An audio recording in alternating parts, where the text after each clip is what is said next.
Tirurangadi today news അപ്ഡേറ്റിലേക്ക് സ്വാഗതം. വാക്കുകളിൽ നിറയുന്ന സംശുദ്ധിയും കാലം കോർത്തിണക്കിയ കരകൗശല വിദ്യകളും പെണ്ണഴകിൽ തീർക്കുന്ന നവീനത അത് ആമിയ ഗോൾഡൻ ഡയമണ്ട്സിനല്ലാതെ മറ്റാർക്കും നൽകാനാവില്ല. കേരള ഡിസൈൻ പണിക്കൂലി 2.5% മുതൽ, ബോംബെ കൊൽക്കത്ത ഡിസൈൻ പണിക്കൂലി 5.9% മുതൽ, ആന്റിക് ടർക്കിഷ് ഡിസൈൻ പണിക്കൂലി 5.9% മുതൽ, കൂടാതെ വെഡിംഗ് പർച്ചേസുകൾക്ക് പ്രത്യേക സ്കീമുകൾ. Redefining elegance, crafted with traditional Amia Golden Diamonds, Bypass Road, Chaman. വാർത്തകൾ വിശദമായി. ദേശീയ പക്ഷിദിനത്തോടനുബന്ധിച്ച് ചെറുമുക്ക് വെഞ്ചാലി തണ്ണീർത്തടങ്ങളിൽ നടത്തിയ ഏഷ്യൻ വാട്ടർ ബേർഡ് സെൻസസിൽ 69 ഇനം പക്ഷികളെ കണ്ടെത്തി. മുൻ വർഷങ്ങളിൽ നടത്തിയ സർവേകളിൽ 80-ലേറെ ഇനം പക്ഷികളെ ഇവിടെ കണ്ടെത്തിയിരുന്നു. PSMO കോളേജ് ഭൂമിത്രസേന ക്ലബിന്റെയും മലപ്പുറം സോഷ്യൽ ഫോറസ്ട്രി ഡിവിഷന്റെയും ചെറുമുക്ക് നാട്ടുകാര്യം കൂട്ടായ്മയുടെയും മലപ്പുറം ബേഡേഴ്സിന്റെ നേതൃത്വത്തിൽ നടത്തിയ survey Malappuram social forestry division range forest officer PS Muhammad Nishal ഉദ്ഘാടനം ചെയ്തു. ഒരു ബോധം വന്നിട്ടുണ്ട്. അതിനാൽ ഈ ഹണ്ടിങ് ഒരു പരിധി വരെ കുറഞ്ഞിട്ടുണ്ടെന്ന് പറയാം. പക്ഷേ നമുക്കിപ്പോൾ ഏറ്റവും കൂടുതൽ ഇതിന്റെ ഒരു പ്രശ്നം വരുന്നത് ലോസ് ഓഫ് ഹാബിറ്റാറ്റ് ആണ്. അതാണ് ഇപ്പോൾ ഏറ്റവും കൂടുതൽ എനിക്ക് തോന്നുന്നത്. ഇപ്പോൾ ഞാൻ വായിച്ചപ്പോൾ ഹണ്ടിങ് എന്നൊക്കെ പറഞ്ഞു, പക്ഷെ എനിക്കത് ഉൾക്കൊള്ളാൻ പറ്റില്ല. പേഴ്സണലി ലോസ് ഓഫ് ഹാബിറ്റാറ്റ് ആണ് ഇപ്പോൾ ഏറ്റവും കൂടുതൽ ഇതിന്റെ ഒരു ലോസ് ഓഫ് ഹാബിറ്റ്. ചെറുമുക്ക് നാട്ടുകാര്യ കൂട്ടായ്മ പ്രസിഡന്റ് VP ഖാദർ ഹാജി അധ്യക്ഷത വഹിച്ച ചടങ്ങിൽ സെക്രട്ടറി മുസ്തഫ ചെറുമുക്ക് സ്വാഗതം പറഞ്ഞു.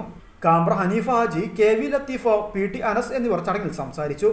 PSMO college Bhoomithrasena club faculty in charge P Kabeer Ali survey team അംഗങ്ങൾക്ക് നിർദ്ദേശങ്ങൾ നൽകി 5 ഏരിയകളിലായി തിരിച്ചു. പ്രശസ്ത പക്ഷി നിരീക്ഷകരായ നബീൽ പരപ്പനങ്ങാടി, സ്വരൂപ്, ഷമീം, അഫ്നിദ, ഫൈസൽ, മനോജ്, റഹ്മാൻ വണ്ടൂർ, രാജേഷ്, റസീൻ, സിനാൻ തുടങ്ങിയവർ പക്ഷി സർവേക്ക് നേതൃത്വം നൽകി. ഇത് തുടർച്ചയായി 3-ാം വർഷമാണ് ചെറുമുക്ക് വെഞ്ചാലി തണ്ണീർത്തടങ്ങളിൽ ഭൂമിത്രസേന ക്ലബിന്റെ നേതൃത്വത്തിൽ പക്ഷി സർവേ നടത്തുന്നത്.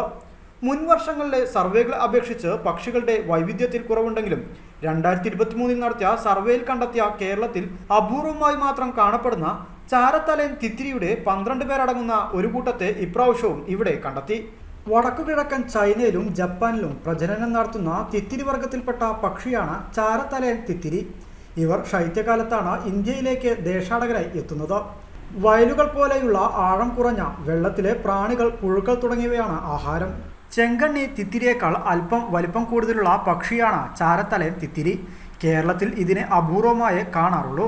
ചാരനിറം കലർന്ന തവിട്ടു നിറത്തിലുള്ള തലയും തവിട്ടു നിറത്തിലുള്ള ദേഹവും മഞ്ഞ നിറമുള്ള കൊക്കും കാലുകളും ഇവയെ തിരിച്ചറിയാൻ സഹായിക്കുന്നു.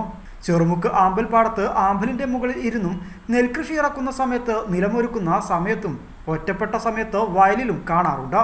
സെപ്റ്റംബർ മുതൽ ഏപ്രിൽ വരെയുള്ള മാസങ്ങളിലാണ് ഇവ ഇന്ത്യയിൽ വിരുന്നിനെത്തുന്നത്. സാധാരണ തണ്ണീർത്തടങ്ങളിലാണ് ഇവ കണ്ടുവരുന്നത്.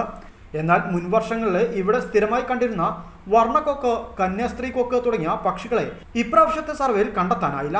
സോഷ്യൽ മീഡിയ മാധ്യമങ്ങൾ വഴി വലിയ പ്രചാരം ലഭിച്ച ചെറുമുക്കിലെ ആമ്പൽപ്പാടം കാണാൻ സന്ദർശകരുടെ തിരക്ക് വർദ്ധിച്ചതും അനിയന്ത്രിതമായ മാനുഷിക ഇടപെടലുകളും കാലാവസ്ഥാ വ്യതിയാനവും ഇവിടുത്തെ പക്ഷി വൈവിധ്യത്തിൽ കുറവ് വരാൻ കാരണമായിട്ടുണ്ടാകാമെന്ന് survey coordinator P Kabeer Ali അഭിപ്രായപ്പെട്ടു.